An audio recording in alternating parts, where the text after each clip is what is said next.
নমস্কার। বিকশিত ভারত বিজ্ঞাপন 2025-এর সঙ্গে জড়িত সকল গুণীজনদের সমস্যার বিবরণ। আমাদের মতো অর্ধ শহরে বা গ্রাম এলাকায় থাকা বিদ্যালয়গুলোর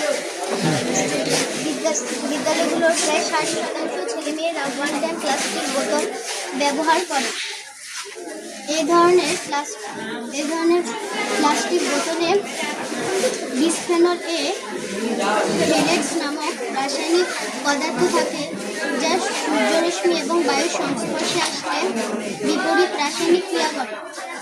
এর ফলে আমাদের অনেক পেটের রোগ এবং অনেক হরমোনজনিত সমস্যা দেখা দেয়, যা ভবিষ্যতের জন্য খুবই মারাত্মক।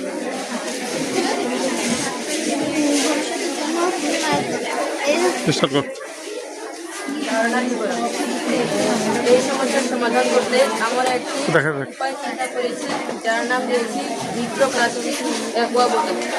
এটি তৈরি করতে আমরা একটি কাঁচের বোতলকে একটি প্লাস্টিকের বোতলে সংস্থাপন করেছি এবং সবগুলো বিরোধী হিসেবে আমরা ব্যবহার করেছি ইপিই কম। এর ব্যবহারে প্লাস্টিকের ব্যবহার কমবে এবং আমরা বিভিন্ন ধরনের রোগ থেকে মুক্তি পাবো। এর ফলে পরিবেশ সুরক্ষিত হবে।